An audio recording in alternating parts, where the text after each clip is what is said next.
হরে কৃষ্ণ। তো আমরা আমাদের ষষ্ঠ পর্বে চলে আসলাম, এটা আমাদের শেষ পর্ব। গতদিন আমরা ভগবানের সাথে কিভাবে যুক্ত হব এবং যুক্ত হওয়ার জন্য কয়টি উপায় আছে সেটা আমরা জানলাম।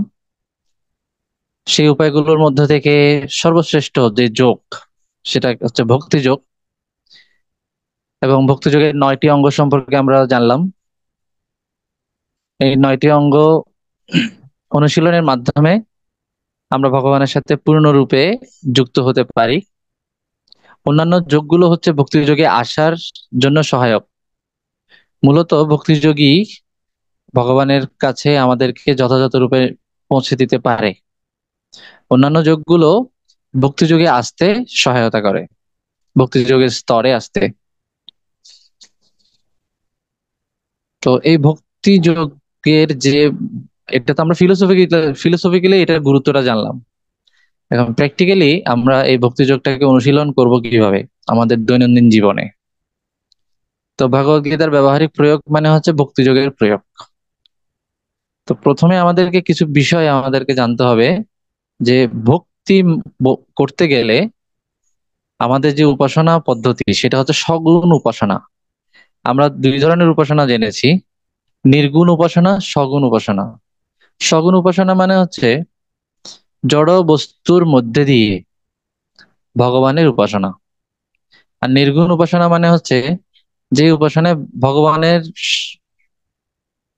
প্রতি কোনো জড় বস্তুর ব্যবহার করা হয় না, নির্বিশেষ নিরাকার উপাসনা, এটা হচ্ছে নির্গুণ উপাসনা।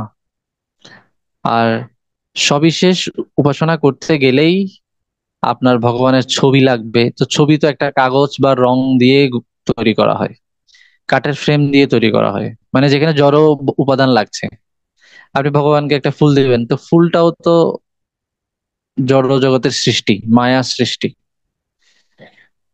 তো এরকম কিছু বিষয় সম্পর্কে আমাদের জানতে হবে। প্রথমে যে বিষয়টা আসে সেটা হচ্ছে বিগ্রহ। তো এখন আমরা কেন বিগ্রহ, এই অংশটা নিয়ে আলোচনা করার আগে আমরা কেন কৃষ্ণ ভক্তি অনুশীলন করব এটা নিয়ে একটু বলি। একে তো আমরা জানলাম আমাদের স্বরূপ হচ্ছে আমরা কৃষ্ণের নিত্য দাস। আমরা চিন্ময় আত্মা আর ভগবানের অবিচ্ছেদ্য অংশ। আমরা চিন্ময় আত্মা এতটুকু জানলেই আমাদের পরিচয়টা সম্পূর্ণ হয় না। চিন্ময় আত্মা ভগবানের, শ্রীকৃষ্ণের অবিচ্ছেদ্য অংশ, তা এতটুকু বলতে হবে। তাহলে আমরা আমাদের পরিচয়টা ঠিক মতো দিলাম। তাহলে এখন অবিচ্ছেদ্য অংশ, অবিচ্ছেদ্য অংশ হিসেবে আমাদের কাজটা কি? প্রথমে যদি পরিচয় জানি তারপরে আসবে আমাদের ফাংশনটা কি। তো ফাংশনটা হচ্ছে যে আমরা ভগবানকে ভুলে, ভগবানের অবিচ্ছেদ্য অংশ, কিন্তু আমরা এখানে কি করছি? এটা তো জড় জগৎ, আর ভগবানের ধাম হচ্ছে চিন্ময় জগতে। তা আমরা যদি তার অংশ হই, তাহলে আমরা কেন এই জড় জগতে? আমরা আরেকটা জগতে কেন? ভগবান যদি সচ্চিদানন্দময় ময় হন, তাহলে আমরা এখানে আনন্দের বদলে দুঃখ কেন পাচ্ছি?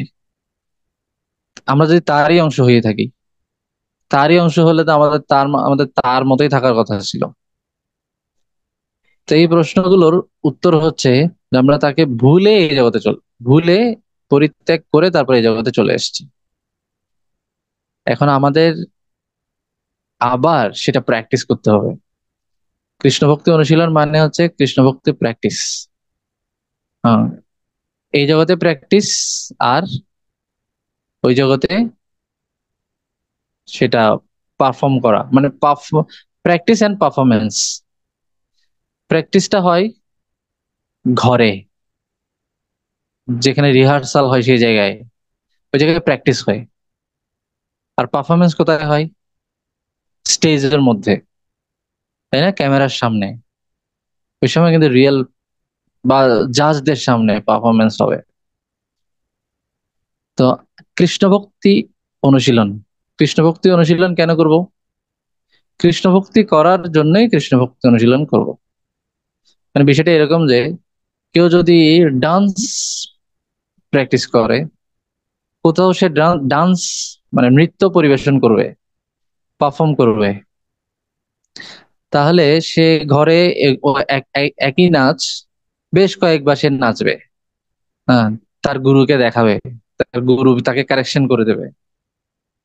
যখন দেখবে, গুরু যখন দেখবে না ঠিক আছে এখন ও স্টেজে নাচার মতো যোগ্য হয়েছে, তখন সে স্টেজে নাচবে। তাহলে আমি এখন যদি বলি সে রিহার্সালটা কেন করেছে, সে গানে গানে গানে নাচলো কেন, ঘরের মধ্যে কেন নাচলো, সে স্টেজে একই গান যাতে সুন্দরভাবে নাচতে পারে সেজন্য সে ঘরের মধ্যে নাচলো। তাহলে আমি যদি বলি কৃষ্ণ ভক্তি আমরা অনুশীলন কেন করব, কৃষ্ণ ভক্তি করার জন্যই কৃষ্ণ ভক্তি অনুশীলন করব। বিষয়টা এরকম। হম স্টেজে নাচার জন্যই আমি এখানে ঘরের মধ্যে নাচবো, একই কাজই করবো, আলাদা কিছু করব না, কিন্তু ওটা হবে পারফরমেন্স, এটা হবে প্র্যাকটিস। নাম দুটো দুই দুই জায়গায় দুই নাম। ঘরে যেটা করছে এটার নাম হচ্ছে প্র্যাকটিস। তাহলে এই যে প্র্যাকটিস মানে অনুশীলন, তাহলে আমি যদি বলি কৃষ্ণ ভক্তি অনুশীলন কেন করব, উত্তর কি হবে, কৃষ্ণ ভক্তি করার জন্যই কৃষ্ণ ভক্তি অনুশীলন করব, যাতে চিন্ময় জগতে গিয়ে আমরা ঠিকঠাক সেটা পারফর্ম করতে পারি। সেটা এখান থেকে প্র্যাকটিস করে ট্রেনিং নিয়ে তারপর যাব। এইখানে ট্রেনিং এ যদি আমরা কোয়ালিফাই করি, তাহলে গুরুদেব আমাদেরকে এবার চিন্ময় জগতে ট্রান্সফার করবেন। রাধারানী, গুরুদেব, ভগবানের যারা সার্টিফিকেট প্রদানকারী এজেন্ট যারা আছেন, তারা বলবেন হ্যাঁ ও এখন পাক্কা, ঠিক আছে এবার ওকে চিন্ময় জগতে নিয়ে যাও, ওয়েল ট্রেন্ড আপ। তো তখন আমরা আমাদের স্বরূপে ফিরে যেতে পারবো। তো তখন এই মৃত্যু সংসার সাগর সমন্বিত এই জগতে আমাদের থাকতে হবে না। আমরা মৃত্যুহীন জন্ম মৃত্যুর চক্র থেকে মুক্ত হয়ে আনন্দময় জগতে ফিরে যেতে পারবো। 84 লক্ষ প্রকারের যোনি ভ্রমণ করতে হবে না। আচ্ছা, তো এই জন্যই কৃষ্ণ ভক্তি অনুশীলন করতে হবে, যাতে আমরা চিৎ জগতে কৃষ্ণ ভক্তি ভালো করে করতে পারি। তো এখানেই ভালো করে করতে হবে। তো কিভাবে এই কৃষ্ণ ভক্তি অনুশীলন করা যায় সেজন্য প্রভুপাদের গ্রন্থের অধ্যয়ন করাটা খুব গুরুত্বপূর্ণ। আমার একটা গ্রুপ আছে, প্রতিদিন গ্রন্থ পাঠ, এরকম একটা হোয়াটসঅ্যাপ গ্রুপ আছে। ওখানে অনেকেই গ্রন্থ পড়ে, নিজেদের মতো করে পড়ে, আর যেটা ভালো লাগে সেটা এই গ্রুপে শেয়ার করে দেয়। প্রতিদিন এটা, প্রতিদিনই পড়বে পড়বে, এক লাইন দু লাইন যেটা যেটা ভালো লাগবে লাইনটা লিখবে, নিচে বইয়ের নামটা লিখে দেবে, পৃষ্ঠার নাম্বার সহ লিখে দেবে। তো এটা আমরাও পড়ি, আমরাও, আমাদের কাছে শেয়ার হয় সেটা, আমরাও কিছু জানতে পারি। তো এরকম ওখানে 8-10 জন আছে, তো সবাই প্রতিদিনই মোটামুটি শেয়ার দেয়। এতে করে আমরা জানতে পারছি যে কিছু গোল্ডেন সেন্টেন্স পাচ্ছি, আর যিনি শেয়ার দিচ্ছেন তারও অন্তরে এটা আরো গেঁথে যাচ্ছে, এবং পড়ার সময়ও তার মনোযোগটা থাকে, কারণ তাকে তো কিছু শেয়ার করতে হবে, মনোযোগ থাকে। হ্যাঁ, একটা গোল্ডেন লাইন তাকে বের করতে হবে, এই জন্য মনোযোগটা বেশি থাকে। তো এই গ্রুপটা এইভাবে এখানে কাজ কাজ এটা আপনাদের যে গ্রুপটা আছে সেরকমই আরেকটা গ্রুপ, আপনাদের যে সাতত্ব গ্রুপ সেরকমই আরেকটা গ্রুপ। এখানে আমার আগের স্টুডেন্ট যারা আছে সবাই আছে, মোটামুটি সবাই আছে, যারা ইন্টারেস্টেড আর কি। সবাইকে আমি রাখি না আবার, কয়েকদিন শেয়ারিং বাদ চলে গেলে আমি ডিলিট করে দিই গ্রুপ থেকে, একদম গ্রুপ থেকে বের করে দিই। একদিন দেখি, 2 দিন দেখি, 3 দিন দেখি, এরপরে যদি দেখা যাচ্ছে কন্টিনিউয়াসলি, তাহলে বাদ, একেবারে বাদ। আবার রিকোয়েস্ট করে অনেকে ঢুকে এই আর কি। তো যেটা বলছি সেটা হচ্ছে, প্রথমে আমাদের যে বিষয়টা সম্পর্কে ক্লিয়ার ধারণা রাখতে হবে, বিগ্রহ আরাধনা।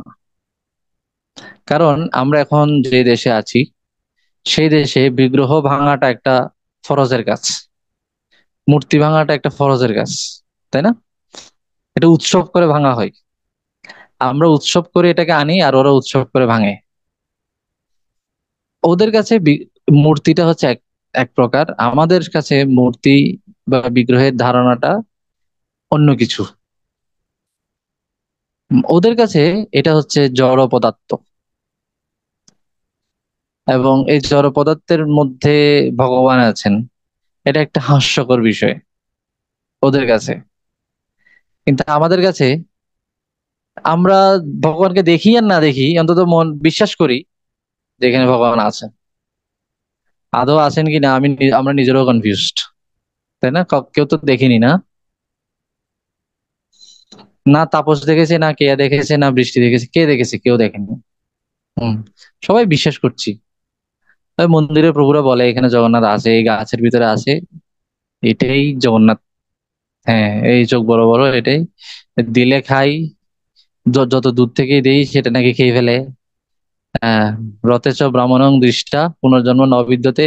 এই রথের উপরে এই জগন্নাথকে দেখলে, এই কাঠের তৈরি জিনিসটাকে দেখলে,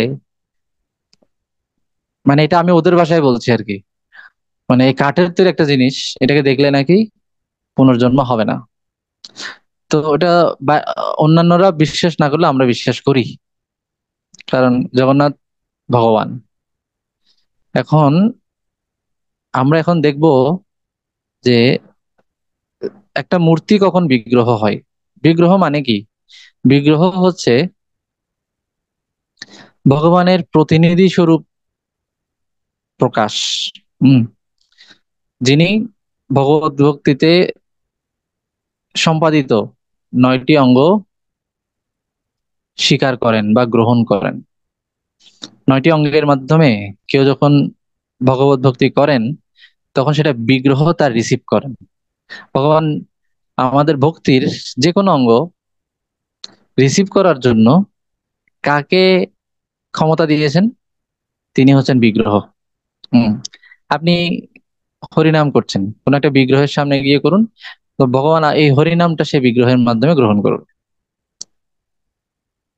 আপনি ভগবানের গুণকীর্তন করছেন, সেটা কোনো বিগ্রহের সামনে বা ভগবানের আহ চিত্রপটের সামনে বা ভগবানের মন্দিরে, বা আপনি যে কোনো জায়গায় আছেন ভগবানকে স্মরণ করে করে, তখন ভগবান বিগ্রহ রূপে সেটা গ্রহণ করেন। আমরা যে অফার করি, কোনো কিছু নিবেদন করি, তখন সেটা ভগবান, কোন একটা বিগ্রহ লাগে সেক্ষেত্রে, তখন এই বিগ্রহটা ভগবানের প্রতিনিধি হিসেবে কাজ করেন। তো আমরা যা কিছু করি, হম, স্মরণ, বন্দন, শ্রবণ, কীর্তন, পূজা, হ্যাঁ, যে কোনো ধরনের নিবেদন, আত্মনিবেদন, মানে যে কোনো ধরনের নিবেদন, সেগুলো বিগ্রহই গ্রহণ করেন। তাহলে আমাদের ভক্তিযোগের একটা মূল বিষয় হচ্ছে বিগ্রহ। কারণ বিগ্রহ না থাকলে আপনার ভক্তিযোগের এই অঙ্গগুলো কে গ্রহণ করবে? এখন বিগ্রহ আর মূর্তির মধ্যে পার্থক্য কি? বিগ্রহ আর মূর্তির মধ্যে একটা পার্থক্য আছে। অর্চা বিগ্রহ হচ্ছে ভগবান শ্রীকৃষ্ণের এক মূর্তি, যা শাস্ত্র নির্ধারিত উপাদানে নির্মিত এবং শাস্ত্রবিধি অনুসারে একজন শুদ্ধ ভক্তের দ্বারা যার স্থাপনা ও প্রাণ প্রতিষ্ঠা হয়েছে। তার শুদ্ধ ভক্তের আহ্বানে পরমেশ্বর ভগবান এইরকম এক শ্রীমূর্তিতে এসে বিরাজ করতে এবং ভগবত প্রদত্ত নিবেদিত দ্রব্যাদি গ্রহণ করতে সম্মত হন। প্রত্যেক বিগ্রহই কিন্তু মূর্তি, কিন্তু প্রত্যেক মূর্তি বিগ্রহ নয়। কি, কেন এই কথা? বিগ্রহ হতে গেলে তাকে, মানে যে কোনো মূর্তি, আমি যাই বানাবো তাই মূর্তি, কিন্তু সেটা বিগ্রহ কি না, সেটা বিগ্রহ হতে গেলে কয়েকটা শর্ত তাকে মানতে হবে। প্রথমত, সেই মূর্তিটার যে রূপ আমি দিলাম সেটা স্বাস্থ্যসম্মত হতে হবে।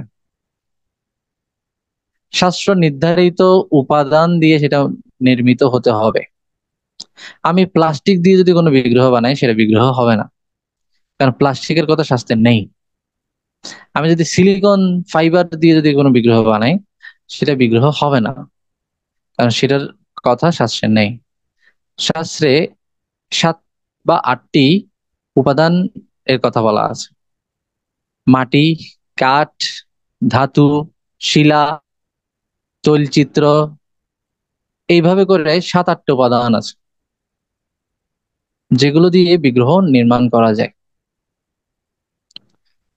তো এর বাইরে আমি ইচ্ছে মতো আমার যে কোনো একটা, আমি যে একটা ময়দার দলা নিয়ে সেটা দিয়ে একটা গণেশ বানালাম, বা সেটা দিয়ে একটা জগন্নাথ বানালাম। হ্যাঁ, এটা আমি জগন্নাথ ভাবতে পারি, কিন্তু এটা বিগ্রহ হবে, এটা মূর্তি হবে। ঠিক আছে। তো সেই মূর্তিগুলো যেগুলো একটা নির্ধারিত উপাদান দিয়ে তৈরি হয়, এটা হচ্ছে এক নাম্বার কন্ডিশন। 2 নম্বর কন্ডিশন হচ্ছে শাস্ত্রবিধি অনুসারে কোন শুদ্ধ ভক্তের দ্বারা এটার প্রাণ প্রতিষ্ঠা হতে হবে। এটা হচ্ছে 2 নম্বর কন্ডিশন। তাহলে উপাদান ঠিক থাকতে হবে, শাস্ত্র নির্ধারিত উপাদান, আর শাস্ত্রবিধি অনুসারে প্রাণ প্রতিষ্ঠা কোন একটা শুদ্ধ ভক্তের দ্বারা। আমরা সাধারণত প্রাণ প্রতিষ্ঠা করি কিরকম? কোন একটাকে ব্রাহ্মণ একটাকে নিয়ে আসি, ব্রাহ্মণ কিছু পায়েস ভোগ লাগাই, বা খিচুড়ি বানাই, বা আহ, পা- আহ, সবজি তরকারি, অন্ন ব্যঞ্জন দিয়ে ভোগ লাগাই। সে ব্রাহ্মণীকে নিয়ে আসে, আমাদের হাতে রান্না খাইতে দেয় না। হুম, সাধারণ ক্ষেত্রে যেটা হয় আর কি। হুম, এটা সবার এই অভিজ্ঞতা আছে কিনা জানি না। হুম, ও কিন্তু আমাদের হাতে হাতে রান্না খাবে না, ওর ওয়াইফকে নিয়ে আসবে, ব্রাহ্মণীকে নিয়ে আসবে, উনি এসে রান্না করবেন, ভোগ লাগাবেন। হুম, ওই ব্রাহ্মণ কিন্তু আমাদের হাতে খাবে না, কিন্তু হোটেলে গিয়ে ঠিকই আহ, মুরগির মাংস খাবে, হোটেলে রান্না খেতে পারবে, হোটেলে সিঙ্গারা খেতে পারবে, হোটেলে চা নাস্তা পাউরুটি সব খেতে পারবে। কিন্তু আপনার ঘরে আসলে উনি তখন পিওর ভগবত ভক্ত হয়ে যান। যাই হোক, এই ধরনের ব্যক্তিদের দ্বারা প্রাণ প্রতিষ্ঠার কথা বলা হচ্ছে না, এখানে বলা হচ্ছে ভগবানের বিশুদ্ধ ভক্ত যারা, বৈষ্ণব, বিশুদ্ধ ভক্ত যারা ডেডিকেটেড, ভগবানের প্রতি শরণাগত ভক্ত। হম, সেরকম কোন একজন ব্যক্তি যদি ওই শাস্ত্র নির্ধারিত উপাদান দ্বারা নির্মিত মূর্তিকে, মূর্তিতে ভগবানকে আহ্বান করেন, তখন ভগবান সেখানে উপস্থিত হন। তাহলে প্রথম হচ্ছে এটার উপাদান ঠিক থাকতে হবে, তারপরে হচ্ছে আহ্বান যিনি করবেন সে ব্যক্তিটা ঠিক থাকতে হবে, বিশুদ্ধ থাকতে হবে, এবং এর পরবর্তীতে এটার যথোচিত নিয়ম অনুসারে সেবা পূজা হবে। তাহলে 3টা 4টা কন্ডিশন আছে। ঠিক আছে। এই কন্ডিশন গুলো আমরা এখানে লিস্ট আকারে পাই, পৃষ্ঠা নাম্বার 159। 159, ওখানে কি বলা আছে? শাস্ত্র অনুমোদিত হতে হবে রূপটা, হ্যাঁ, শাস্ত্র অনুমোদিত। আমার ইচ্ছা মতো আমি যা খুশি বিষ্ণু বানালাম, বিষ্ণু বানালাম কয় হাত দিয়ে? 6 হাত দিয়ে। তো এটা বিষ্ণু হবে? আমি একটা বিষ্ণু মূর্তি বানালাম, কয়টা হাত দিলাম? 6টা হাত দিলাম। গদার বদলে দিয়ে দিলাম একটা AK-47, হবে? হবে না। ওইটা আর বিষ্ণু মূর্তি হবে না, এটা অন্য কিছু হবে। ঠিক আছে। অনেক বছর আগে একটা বিশ্বকর্মা পূজায় গিয়েছিলাম। বিশ্বকর্মা পূজার মধ্যে, বিশ্বকর্মা তো তিনি হচ্ছেন কারিগর, কারিগরদের আরাধ্য দেবতা, ওস্তাদ গুরু। তো তার হাতে বিভিন্ন ধরনের এই, মানে ছোট ছোট হাতুড়ি, এটা সেটা এগুলো থাকে। উনি যেহেতু আর্কিটেকচার, হ্যাঁ, ওনার কাছে এগুলো থাকবে, ইঞ্জিনিয়ার, আর্কিটেকচার। তো ওখানে দেখা যাচ্ছে কি ওনার হাতে যেটা আছে, তো ওই ওই যারা পূজাটা করছিল তারা ছিল স্বর্ণকার। তো স্বর্ণকারদের চিন্তা ভাবনা মাথায় আসলো কি, যে আমরা তো বর্তমানে এই এটা গলানোর জন্য, সোনা গলানোর জন্য বিভিন্ন আগুনের স্প্রে মেশিন ইউজ করি। হ্যাঁ, মেশিন, ইলেকট্রিক মেশিন। তো ওরা চিন্তা করলো আমাদেরই তো গুরু, আমরা এখন এই মেশিন ইউজ করি, ইলেকট্রিক মেশিন। তো ওরা একটা ইলেকট্রিক মেশিনও হাতের মধ্যে দিয়েছে। হ্যাঁ, এর পাশে আবার আরেকটা মূর্তি আছে, আরেকটা মূর্তি, এটা একটা মানুষের মূর্তি, হাতের মধ্যে আছে চায়ের ফ্লাক্স। কেন? তারাও তো চা খায় যখন খুব টায়ার্ড হয়ে যায়, তখন তাদের যে কর্মচারী আছে, হ্যাঁ, তাদের যে চেলা পেলা, তাদেরকে দিয়ে সে চা নাই। তো ওইরকমই একটাকে চান আছে, মানে দৌড়ন্ত অবস্থায় এক হাতে ফ্লাক্স, আর এক হাতে কি মনে হয় খাবার দাবারের একটা থলে আছে, কেকের একটা মনে হয় তোলে, এইভাবে একটা মূর্তি বানিয়েছে। একটাতে ফ্লাক্স আছে, ফ্লাক্সের মধ্যে মানে চা আর কি। আর ওইদিকে বিশ্বকর্মার এই অবস্থা। তো ওনারা ওনাদের মতো করেই একটা রূপ দিয়ে বসে আছে। তা আমরা গিয়েছিলাম একটা অনুষ্ঠান করতে, কারণ আমাদের এখানে স্বর্ণকারদের যে এই মার্কেট, বিশাল মার্কেট হাজারীগল্লি, ওখানে বিশাল বিশ্বকর্মা পূজা হয় এবং ইসকনের ভক্তদেরকে ইনভাইট করা হয়। তো এরকমই অনেক বছর আগে আমি গিয়েছিলাম একটা অনুষ্ঠানে, এই অবস্থা দেখলাম। তো ওখানে ক্লাসে আলোচনার সময় তখন এই কথাগুলো আমরা বললাম, যে এরকম না, আসলে বিশ্বকর্মার বিগ্রহ মূর্তি এরকম নয়, শাস্ত্রে এইভাবে বর্ণনা নেই। হ্যাঁ, এরকম কোনো ইলেকট্রিক কোনো মেশিন হাতে, কর্মচারীর হাতে চায়ের ফ্লাক্স। ও, এখানে আরেকটা কথা, চায়ের ফ্লাক্স না, আর চায়ের ফ্লাক্স তো ছিল, আরেকটা হাতের মধ্যে থলে ছিল এবং একটা দুইটা সিগারেট ছিল। আঙ্গুলের মধ্যে দুইটা সিগারেট ছিল। তিনি মানে ওইটা ও ওস্তাদের জন্য সিগারেট নিয়ে আসতেছে এরকম, দুইটা সিগারেটও ছিল। তো এই হলো অবস্থা। তো আহ, শাস্ত্র অনুমোদিত হতে হবে রূপ, ইচ্ছা মতো আমি যা তা বানিয়ে দিলাম হবে না। এটা এক নাম্বার কন্ডিশন। উপাদানও ঠিক থাকতে হবে, রূপও ঠিক থাকতে হবে।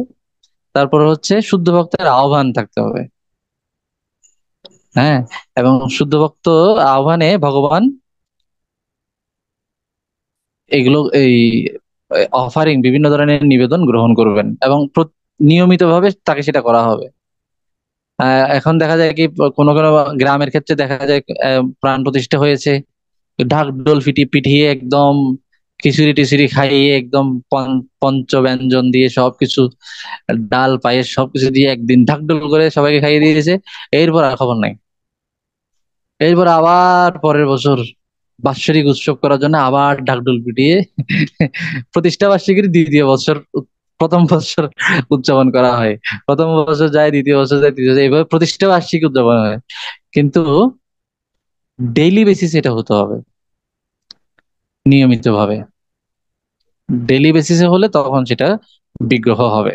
প্রতিষ্ঠা করে ফেললেই যে সেটা বিগ্রহ হয়ে যাবে তা নয়।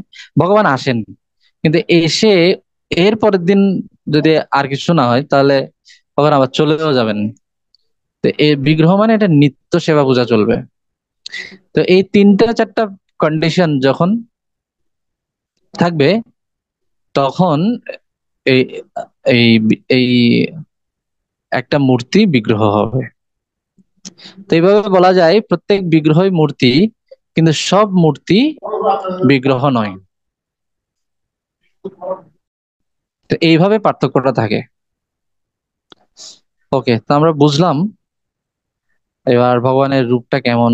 এটা ব্রহ্মা ব্রহ্ম সংহিতায় বলছেন, অনেকগুলো শ্লোক বলছেন, যে এখানে প্রমিনেন্ট দুটো শ্লোক উল্লেখ করা আছে যেগুলোতে ভগবানের রূপের বর্ণনা দেওয়া আছে। ঠিক আছে, তো কেউ যদি ছবি আঁকে বা বিগ্রহ বানায়, তাহলে এগুলোকে ফলো করে বানাবে, তাহলে সেটা একটা কন্ডিশন ফিল আপ করবে। মুরলী গান তৎপর, মানে বেনু থাকবে, হ্যাঁ মুরলী। কমল দলের ন্যায় প্রফুল্ল চক্ষু, কমল দল পদ্ম ফুলের পাপড়ির ন্যায়। ময়ূরপুচ্ছ শিরভূষণ, মাথায় ময়ূরপুচ্ছ থাকবে, অন্য কিছু দিলে হবে না। নীল মেঘবর্ণ সুন্দর শরীর, নীল মেঘবর্ণ, মেঘের মতো। মেঘটা কেমন? নীল রঙের মেঘ, অ্যাশ কালারের মেঘ দেখা যায়, ঘন কালো মেঘ দেখা যায়। হুম, এখানে ঘন শ্যাম। শ্যাম মানে একদম কালো না, শ্যাম মানে হচ্ছে নীলচে কালো।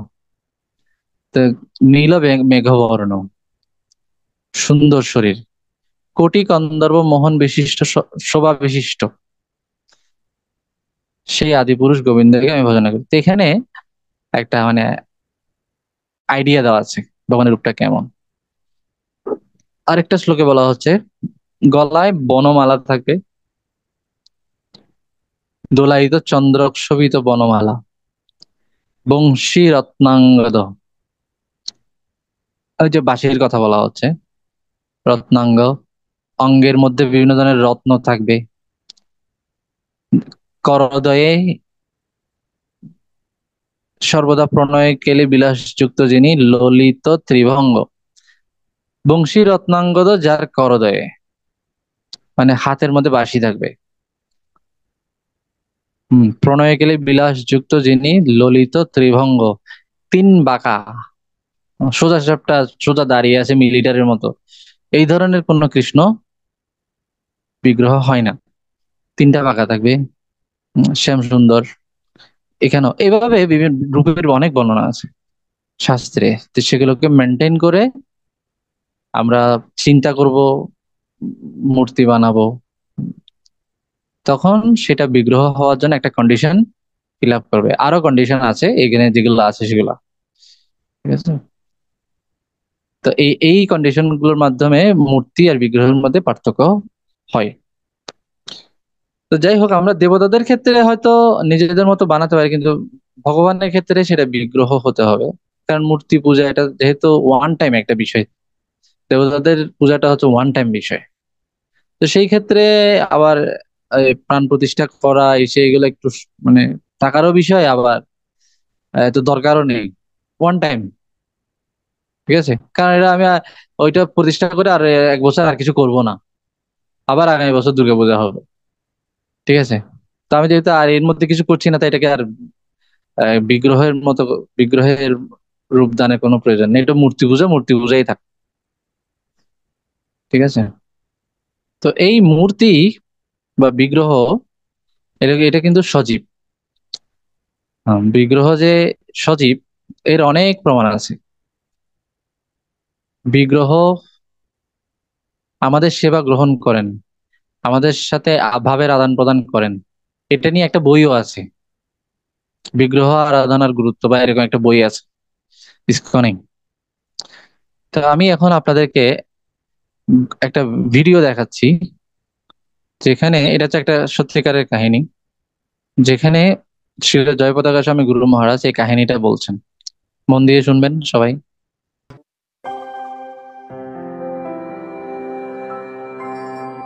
Shantidram and saw the temple of Srinivas Acharya. You went to Jajigram and saw the temple of Srinivas Acharya, But he was the king's guru of the king of Bona Vishnupur. he was the king's guru, the king of Bona Vishnupur. After he left, After he left, the kings that followed the kings that followed were all devotees of Lord Chaitanya. were all devotees of Lord Chaitanya. And there was a deity of Madan Mohan. There's a deity of Madan Mohan, And each king established another Vishnu deity of Radha Krishna. and each king established another Vishnu deity or Radha Krishna. So after some century or so, So after some centuries or so, there was a bandit there is a bandit warlord. warlord. His name was Bhaskar Pandit, His name was Bhaskar Pandit, and he had a huge army, like 10,000 soldiers, he had a huge army like 10,000 soldiers, and he defeated many kings. and he defeated many kings. And he especially was, like, he went to Yajigram and he did, he especially liked to torture and massacre Vaishnavas. He went to Jajigram and he especially liked to torture and massacre Vaishnavas. So when he came to the kingdom of Onavishnupur with his army, So when he came to the kingdom of Bona Vishnupur with his army, the king told the people, "We'll fight him tomorrow." the king told the people, "We will fight him tomorrow, And just everyone should chant Hare Krishna tonight. and just everyone should chant Hare Krishna tonight. Don't fight him. Don't fight him." But then he heard some, at night he heard some cannon shots. At night, he heard some cannon shots. Bum, bum, bum, bum, bum, bum, bum, bum, like cannon firing like machine gun. Cannon firing like machine gun. But machine gun had not been invented yet. But machine guns had not been invented yet. So then he said, "Who disobeyed my order?" He said, "Who disobeyed my order?" And he went out and saw the complete army of Bhaskar Pandit was killed. So he went out and saw the complete army of Bhaskar Pandit was killed. There are two cannons Two cannons smoking, smoking, red hot. red hot. And so there was one old man there. He asked him, "What did you see?" There's an old man there and he asked him, "What did you see?" So I saw the deity come out, I saw the deity come out and he was holding a cannon under each arm. and holding a cannon under each arm And just fired and killed all the Bhaskar Pandit soldiers. and killed all Bhaskar Pandit's soldiers. So the king went to the deity room, So the king went to the deity room and there was gunpowder smell in the deity room. and there was gunpowder smell in the deity room.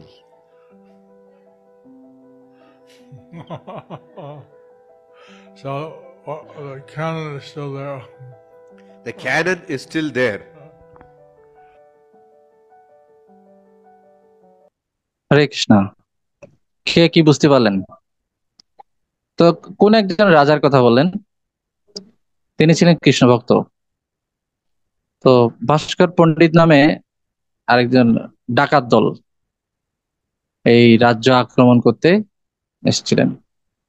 তখন রাজা আদেশ দিলেন সবাইকে হরিনাম করতে, আর কোনো ধরনের আক্রমণ না করতে। তো ওই দিন রাতেই রাধা মাধব বিগ্রহ থেকে একজন মানে এসে কামান, মেশিন গানের মতো কামান ছুটছে। এটা কিন্তু সত্য ঘটনা। তো রাজা চিন্তা করছে, আমি কাউকে যুদ্ধ না করতে বললাম, আমার আদেশ লঙ্ঘন করে কে যুদ্ধ করলো? তো কেউ বলছে আমরা কেউ যুদ্ধ করিনি। তো আমরা যুদ্ধ করিনি, তাহলে কামানের শব্দ কোত্থেকে আসলো? তো এইভাবে দেখা যাচ্ছে কি কামানের শব্দ,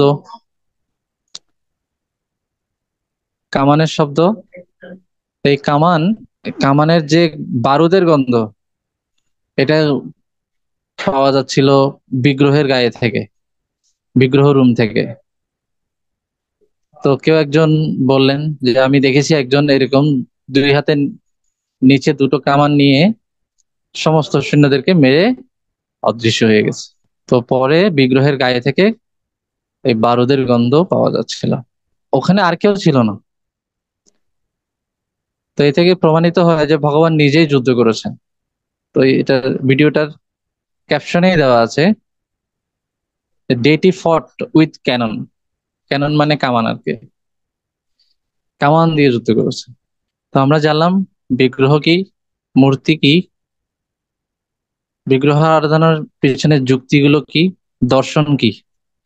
দর্শনের মধ্যে, দর্শনটাকে ভালো করে বুঝতে গেলে আমরা আরেকটা কথা এখানে বুঝতে পারি, সেটা হচ্ছে বিগ্রহ আরাধনার জন্য যুক্তিটা কি। এই বিগ্রহ হচ্ছে সরকারি টাকার মতো। সরকারি টাকাও কাগজ, আবার আমার ঘরে নিউজ পেপার, এটাও কাগজ। কিন্তু নিউজ পেপার টাকার মতো ভ্যালু পায় না। আমার পত্রিকার কাগজও কাগজ, ঘরে পড়ে থাকা অনেক কাগজ আছে, কিন্তু টাকাটাও একটা কাগজ, কিন্তু এটা সরকারি কাগজ। এখানে অর্থ সচিবের সাইন থাকে অথবা গভর্নরের সাইন থাকে, ঠিক আছে? এটা একটা সরকার অনুমোদিত কাগজ, যেটার ভ্যালু আছে। কিন্তু সব কাগজ টাকা না, আবার সব টাকাই কাগজ। তো সরকার যেটাতে অনুমোদন দিয়েছে ওই কাগজ দিয়ে আমি বিভিন্ন ধরনের লেনদেন করতে পারবো। ঠিক একইভাবে ভগবানের অনুমোদিত যে বিগ্রহগুলো, অনুমোদিত রূপ অনুসারে যে বিগ্রহ, তা দিয়ে আমি ভগবানের সাথে কানেকশন করতে পারবো। তো এখানে সরকার অনুমোদিত টাকা, আরেকটা হচ্ছে ডাক বাক্স, অনুমোদিত ডাক বাক্স। আমি ইচ্ছা মতো একটা ডাক বাক্স রাস্তার মধ্যে বসিয়ে সেখানে যদি চিঠি ফেলি, সে চিঠি কখনোই প্রাপকের কাছে যাবে না, কারণ এটা অনুমোদিত ডাক বাক্স না। সেই ডাক বাক্সটা যত সুন্দর হবে হোক, অনুমোদিত না হওয়ার কারণে আমার প্রাপক আমার চিঠিটা পাবে না। কিন্তু অনুমোদিত সরকারি যে ডাক বাক্স, যেটা পোস্ট অফিস থেকে বসানো হয়েছে, সেই ডাক বাক্সে, সেই ডাক বাক্স যতই পুরনো হবে হোক, একদম ভগ্নদশা আর কি, তবুও সেখানে যদি আমি চিঠি ফেলি তাহলে সেটা প্রাপকের কাছে যাবে, কারণ এটা অনুমোদিত। একই রকম করে যে বিগ্রহ বা ভগবানের যে রূপ অনুমোদিত, সেখানে আমি যদি কিছু নিবেদন করি, সেটা ভগবানের কাছে পৌঁছাবে। তো এটা হচ্ছে যুক্তি দর্শন, বিগ্রহ আরাধনার যুক্তি দর্শন তত্ত্ব। কোন রূপের বিগ্রহ আরাধনা করা উচিত? দিবস শ্যাম সুন্দর মুরলীধর শ্রীকৃষ্ণের আরাধনা করা উচিত। কেন?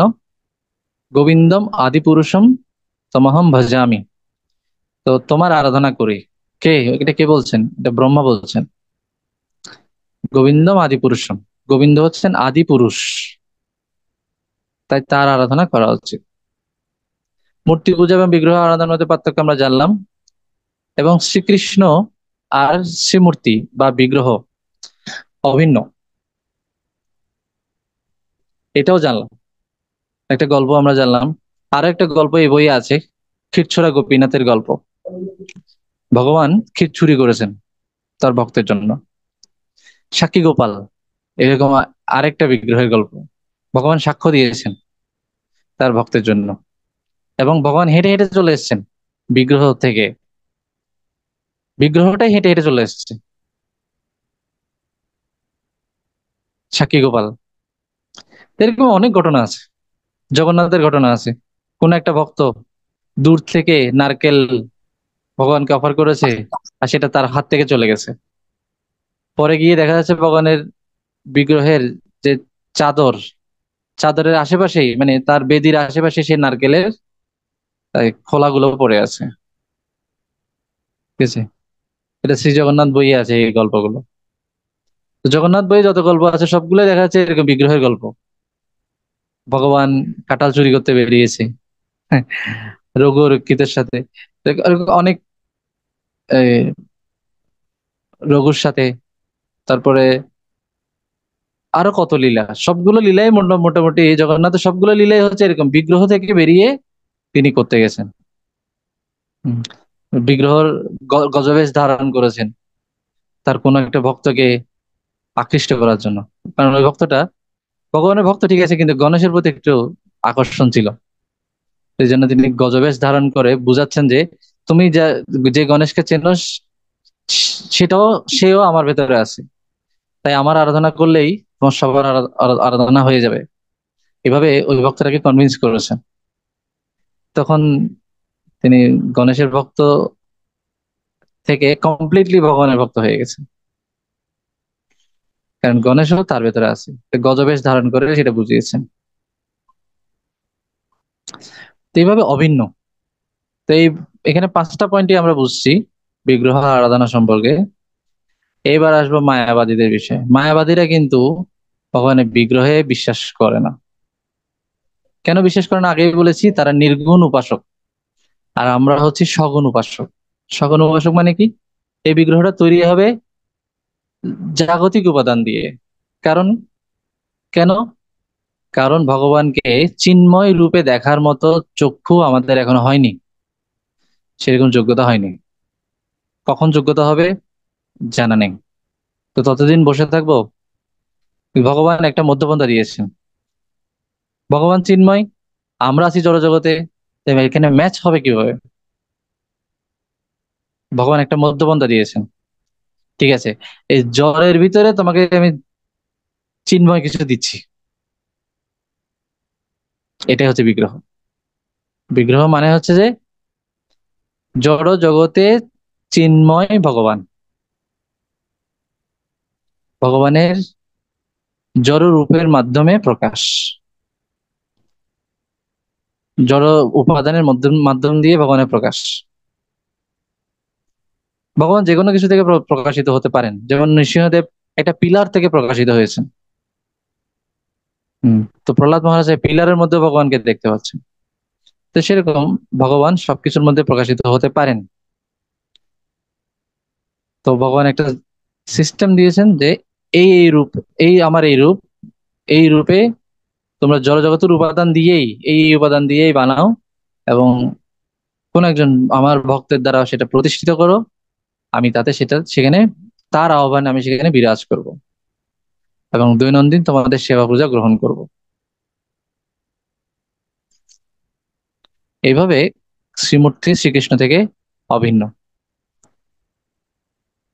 এবং তিনি যে সেখানে অবস্থান করেন সেটা বিভিন্ন লীলার মধ্যে দিয়ে তিনি প্রমাণ দেন। কিন্তু মায়াবাদীরা সেটা বিশ্বাস করবে না, তারা সগুণ উপাসনা পছন্দ করেন না, তাদের ফিলোসফিতে সেটা নেই। তো এই জন্য মহাপ্রভু বলছেন, এটা একটা ভজনের লাইন, ভজনে ভক্তিবিনোদ ঠাকুরের এটা ভজন। এখানে বলা হচ্ছে, জড় বিষয়ে বিমূঢ় আর মায়াবাদী জন, ভক্তি শূন্যে দুহে প্রাণ ধরে অকারণ। বিষয় বিমূঢ় আর মায়াবাদী মানে সকাম কর্মী আর মায়াবাদী, কর্মকাণ্ডীয় সকাম কর্মী আর হচ্ছে জ্ঞানকাণ্ডীয় মায়াবাদী, কর্মকাণ্ড জ্ঞানকাণ্ড। ভক্তিশূন্য দুহে প্রাণ ধরে অকারণ, এই দুই সঙ্গ নাথ না হয় আমার, প্রার্থনা করিয়ে আমি চরণে তোমার। এই দুই প্রকারের ব্যক্তির সাথে যেন আমরা সঙ্গ না করি। হুম এই দুই প্রকার ব্যক্তির সঙ্গের ফলে আমার ভক্তি নাশ হবে। তারপরেও সে দুইয়ের মধ্যে বিষয়ী তবু ভালো। এই যে বিষয়ী আর মায়াবাদী মানে কর্মকাণ্ডী আর জ্ঞানকাণ্ডী, এদের মধ্যে থেকে কর্মকাণ্ডী অনেক ভালো, সকাম কর্মীরা অনেক ভালো, মন্দের ভালো আর কি। দুটোই এখানে বলা হচ্ছে, এই দুইয়ের সঙ্গে যেন আমার না হয়। আর যদি হয়ও তাহলে বিষয়ই তাদের মধ্যে থেকে ভালো, কিন্তু মায়াবাদীর সঙ্গে যেন না হয়, কোনো সময় যেন না হয়। মায়াবাদী সঙ্গ নাহি মাগি কোনো কাল, মায়াবাদী সঙ্গ নাহি মাগি কোনো কাল। সে দুইয়ের মধ্যে বিষয়ই তবু ভালো। দুইটার মধ্যে বিষয় একটু ভালো, কিন্তু মায়াবাদী একদমই ভালো না। কোনো কালেই যেন তাদের সাথে আমার সঙ্গ না হয়। বিষয়ী হৃদয়ে যাবে সাধু সঙ্গ পায়, অনায়াসে লবে ভক্তি ভক্তের কৃপায়। বিষয়ীরা সাধু সঙ্গ পেলে ভক্তের কৃপাতে ভক্তি লাভ করতে পারে, কিন্তু মায়াবাদীরা তা পারে না। মায়াবাদ দোষ যার হৃদয়ে পশিল, কুতর্কে হৃদয় তার বজ্র সম ভেল। ও শুধু তর্কই করবে, হৃদয়টা বজ্রের মতো কঠিন হয়ে যাবে।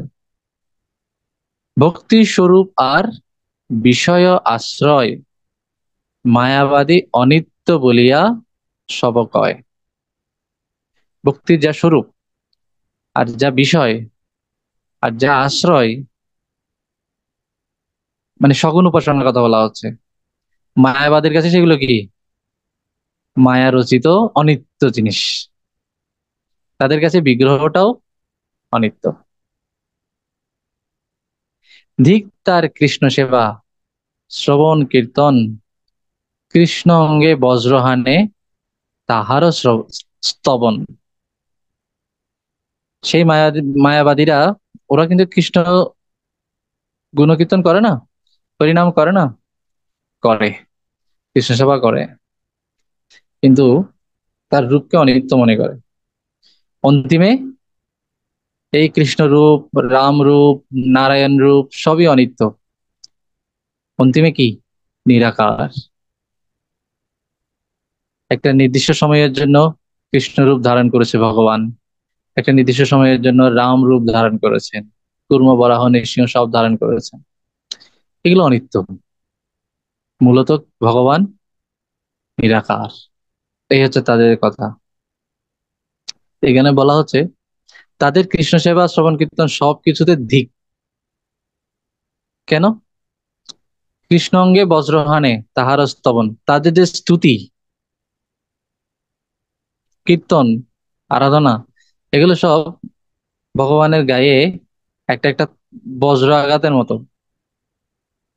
মায়াবাদ সমভক্তি প্রতিকূল নাই, অতএব মায়াবাদী সঙ্গ নাহি চায়। মায়াবাদের সমান ভক্তি প্রতিকূল কোনো কিছুই নেই, তাই মায়াবাদীদের সঙ্গ আমি চাই না। ভক্তি বিনোদ মায়াবাদ দূর করি, বৈষ্ণব সঙ্গতে বৈশে নামাশ্রয় ধরি। তো মায়াবাদী থেকে দূরে থাকতে হবে। যারা ভগবানকে নিরাকার বলবে তারা হচ্ছে মায়াবাদী। ভগবান এই রূপগুলোকে তারা মায়ার রচিত বলে মনে করে এবং সেভাবেই অনিত্য বলে বিশ্বাস করে। তো মহাপ্রভু বলছেন, মায়াবাদী ভাষ্য শুনিলে হয় সর্বনাশ। এটা চৈতন্য চরিতামৃতে বলা আছেন, সাবধান করে দিচ্ছেন। তাদের কাছ থেকে আমরা দূরে থাকবো, কারণ তাদের সঙ্গ করলে ভক্তি নষ্ট হবে। তার চেয়ে একটা মতকরের সাথে থাকা ভালো। কারণ বিষয়ই, ও ও কিছুদিন পর ওকে চেঞ্জ করা যাবে, কিন্তু মায়াবাদী কখনো চেঞ্জ হবে না। ও উল্টা আপনার ক্ষতি করবে, আপনার হৃদয়ে যে ভক্তির যে বিশ্বাস সেটা নষ্ট করে দেবে। হম। সর্বনাশ এখানে বলা হচ্ছে, মায়াবাদীর ভাষ্য শুনিলে হয় সর্বনাশ। ওদের রচিত ভাষ্য সমন্বিত গীতা পাওয়া যায়, শাস্ত্র পাওয়া যায়, ওরাও বেদের ভাষ্য দেয়, কিন্তু সেই ভাষ্য শুনলে কৃষ্ণ ভক্তি জাগে না, উল্টো আরো থাকলে মরে যাবে। হম। মহাপ্রভু সেরকম সার্বভৌম ভট্টাচার্য, প্রকাশানন্দ সরস্বতী, এই সমস্ত মায়াবাদী ভাষ্য যারা দিয়েছিল তাদেরকে পরাস্ত করে তার অনুগত করেছেন। তো মহাপ্রভু তাদেরকে সেভাবে পরাস্ত করেছিলেন, তাদের যুক্তিগুলো খণ্ডন করেছিলেন। পরবর্তীতে সার্বভৌম ভট্টাচার্য ভগবানের একজন মহান ভক্তে পরিণত হন। প্রকাশানন্দ সরস্বতী ওনার শিষ্যদেরকে সহ নিয়ে ভগবানের আহ মহাপ্রভুর চরণে শিষ্যত্ব বরণ করেন।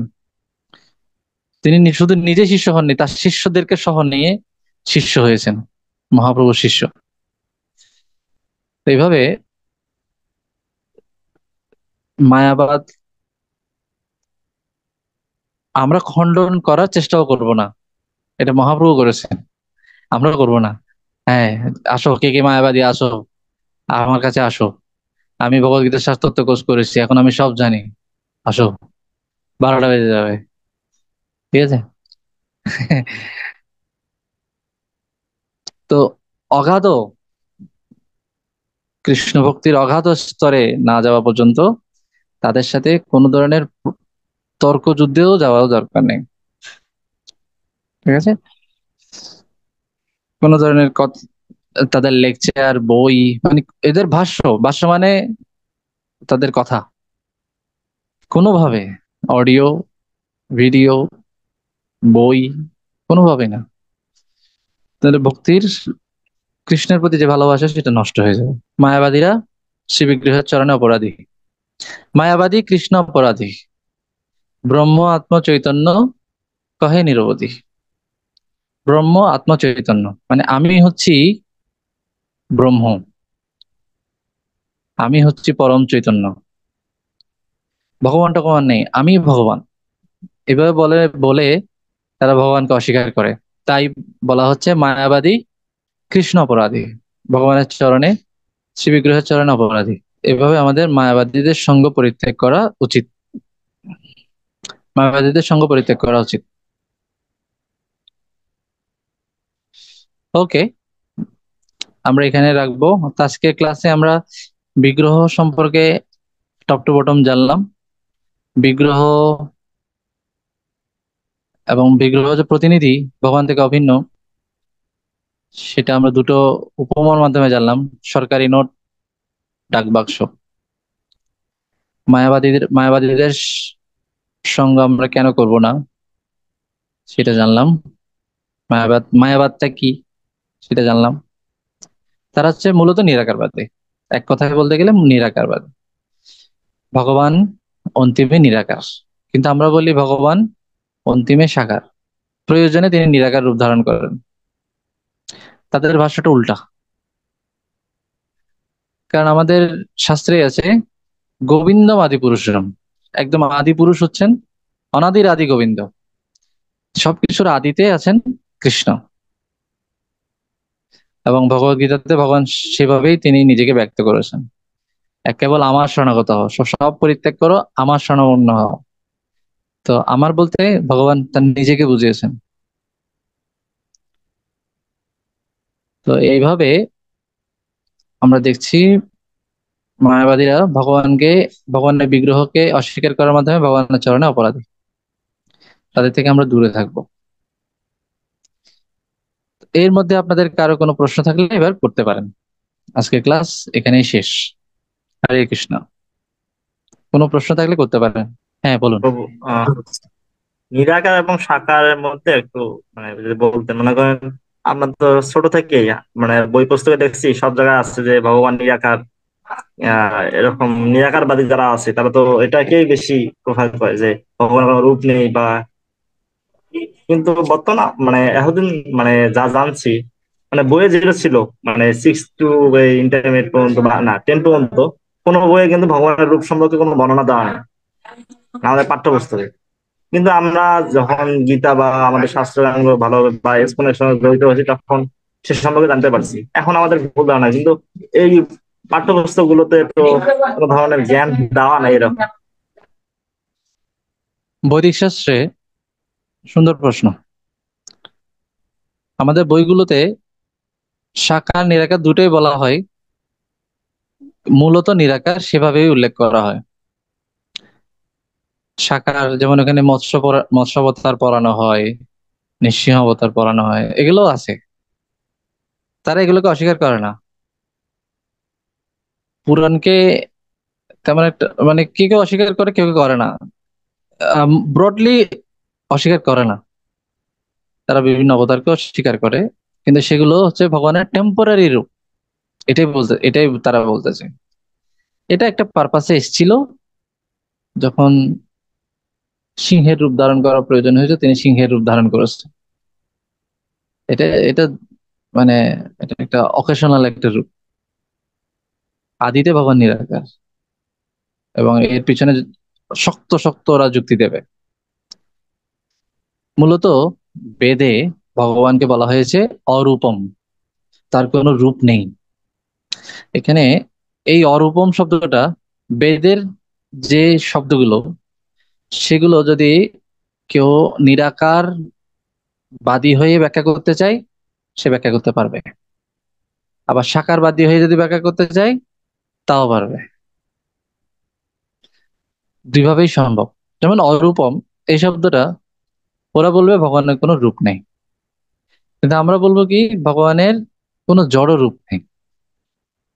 অরূপম বলতে বোঝানো হচ্ছে আমাদের মতো জড় রূপ নেই, তার রূপ চিন্ময়। এবার দুই ধরনের ব্যাখ্যা আছে, এভাবে প্রত্যেকটা শব্দেরই ব্যাখ্যা আছে, ডাবল সাইডেড ব্যাখ্যা।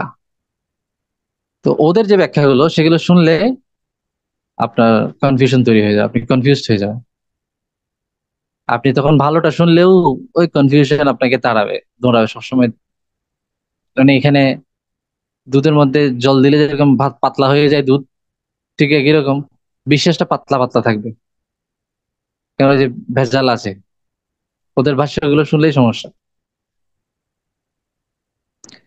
তো যারা বই লিখছে আমাদের, এই যে পরেশচন্দ্র মন্ডল এরকম বা ওনার মতো আর যারা আছেন, এনারা কিন্তু এই নিরাকারবাদী, মায়াবাদী। ওনারা ওইভাবে ইন্সপায়ার্ড, ওইভাবে।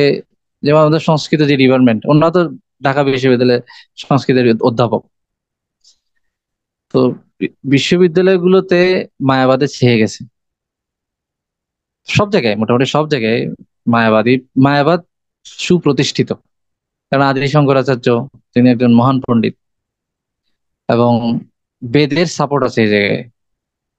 বেদে খুব অল্প জায়গায় আভাস আকারে ভগবানের সাকারত্বের বর্ণনা আছে, বেশিরভাগ ক্ষেত্রে নিরাকার হিসেবে উপস্থাপন করা হয়েছে। কিন্তু ভগবান তার কিছু স্পেশাল জায়গায়, যেমন গীতা, এই জায়গাগুলোতে তিনি তার সাকারত্বটাকে স্টাবলিশ করেছেন। পুরাণ, এগুলোতে, বিশেষ করে শ্রীমদ্ ভাগবতম। হুম। তো এই জন্য ভগবান বলছেন, বেদের পুষ্পিত বাক্যে বিভ্রান্ত হয়েও না। এটা এখানে আছে, পুষ্পিত বাক্য মানে খুব চমৎকার চমৎকার কিছু কথা, কিন্তু বিভ্রান্তিকর। এই কারণে বেদান্ত এগুলো সব রচনা করেও মহামণি ব্যাসদেব শান্তি পাননি। কেন? তিনি তো সমগ্র শাস্ত্র রচনা করেছেন, তারপরেও বিষণ্ণ মনে বসেছিলেন। নারদ মুনি এসে বললেন, নারদ মুনি হচ্ছেন ব্যাসদেবের গুরু। তো তিনি এসে বললেন, তুমি আসলে বেদ রচনা করে মানুষের মনে একটা কনফিউশন তৈরি করে দিয়েছো। তুমি ভগবানকে যথাযথভাবে উপস্থাপন করনি। তুমি শ্রীমদ্ ভাগবতম রচনা করো। তখন ভাগবতম এসছে। তো বেদ লিখে যিনি লেখক, তিনি কোনো শান্তি পেলেন না। তাই এবার আমাদের অবস্থাটা কি হবে? তিনি সত্যটা জানতেন, সেটা উপস্থাপন যথাযথভাবে করেননি বলেই দুঃখে ছিলেন। আর আমরা যদি পড়ি, তাহলে আমরা কিছুটা আচ্ছাদিত থাকবে। তাই জন্য শ্রীমদ্ ভাগবতম পড়তে হবে। গীতা ভাগবতম দুটো যখন আমরা যথাযথ ভাবে একটা ভালো গাইডলাইনের আন্ডারে পড়বো, যেমন আমরা প্রভুপাদের আন্ডারে পড়ছি না, ওনার শিক্ষা আলোকে, তখন আমরা যথাযথভাবে জানতে পারবো। এই কারণে তিনি ভগবদ্গীতার নাম দিয়েছেন ভগবদ্গীতা যথাযথ। কারণ এগুলোরও আবার মায়াবাদী ভাষ্য আছে, মায়াবাদী ভার্সন আর ভক্তি ভার্সন, দুই ধরনের ভার্সন আছে। তো আমরা বই পুস্তকে যেগুলো পাচ্ছি কলেজ ইউনিভার্সিটি গুলোতে, যে মানুষগুলো আছে সেগুলো হচ্ছে ওইভাবে অনুপ্রাণিত, ঠিক আছে, মায়াবাদ দ্বারা অনুপ্রাণিত, তারা সেভাবে উপস্থাপন করে। আস্তে আস্তে ইসকনের কিছু স্টেপ নেওয়া হচ্ছে, ওগুলো, ওদের কিছু কারিকুলাম আসবে। আমাদের অনেক স্কুল আছে, স্কুলগুলোতে যে ধর্ম বই, সেটা কিন্তু এই ধর্ম বই না, এটা আরেকটা ধর্ম বই। ওয়ার্ল্ড ওয়াইড আমাদের পরীক্ষা অনেক গুরুকুলে অনেক বই আছে। আমাদের পরীক্ষা হয়, মানে এইচএসসি, তখন কি করে? এসএসসি, এইচএসসি, হ্যাঁ, ওই ক্ষেত্রেও না, ওই বাইরের পরীক্ষাগুলো তো আর এসএসসি, আমাদের এসএসসি না, এটা বাংলাদেশের কথা বলছি না। যেমন এসএসসির ক্ষেত্রে হয়তো এখানে তো এই বইগুলোই ফলো করতে হবে। বাইরের কান্ট্রির কথা বলছি, ওদের নিজস্ব কারিকুলাম আছে, আর ওখানে ওরকম কোনো বোর্ড পরীক্ষা নাই। একটা একটা যে ইনস্টিটিউশন যাচ্ছে, সেই ইনস্টিটিউশনের সার্টিফিকেট দিয়ে দিয়ে পরে ক্লাসে চলে যাবে। ওখানে কোনো ধরনের বড়সড় পরীক্ষা নেই, সম্মিলিত পরীক্ষা নেই। তো ঠিক আছে, সবাই ভালো থাকুন, সুস্থ থাকুন। আর কারো কোনো প্রশ্ন? তবে আর একটা প্রশ্ন ছিল, বলবো? হ্যাঁ, কোনটা?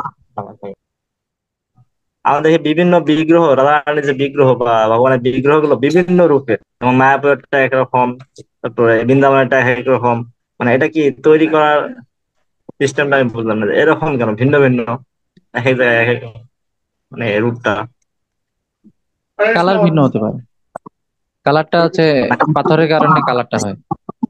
ফেসটাও ভিন্ন অনেক। ফেস কারিগর তো সবার একই রকম না, না? আপনি ভগবানের রূপ আঁকলে একরকম হবে, আমারটাও আরেক রকম, ফেস ভিন্ন হতে পারে।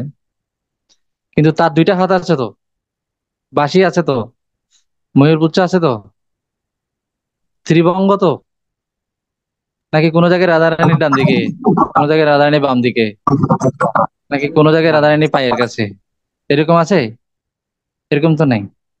রাধারানী সব জায়গায় বাম দিকে, ত্রিভঙ্গ সব জায়গায়, নাকি ময়ূর পুচ্ছটা মাঝে মাঝে কোমরের মধ্যে লাগিয়ে দিয়েছে, ওইরকম তো কিছু নেই। হ্যাঁ, ফেস, ফেস তো সবার এগুলো তো সব এক ডাইস দিয়ে বানানো হচ্ছে না, একটা ডাইস দিয়ে সবার ফেস বানানো হচ্ছে না, ঠিক আছে? তা আমরা তো অনেক দুর্গা প্রতিমা দেখি না, তো সবার ফেস কি একই রকম নাকি? কারিগর যেরকম সেরকম। হ্যাঁ, সব দুর্গার মায়ের চেহারা তো একই রকম না, কিন্তু সবাই 10 হাত, সবারই মহিষাসুর আছে, তাই না? সিংহ আছে, সিংহ বাহিনী, ঠিক আছে, দশভুজা। মুসলমানরা বলে যে এই ছবি কই পাইছে যে এরকম দেখতে, বা এরকম মানে প্রশ্ন তো করে সবাই যে যে এরকম ছবি, বিভিন্ন ছবি, তাহলে কি ভগবানের বিভিন্ন ছবি, বিভিন্ন রূপ, তা এরকম ছবি কই পাইলো?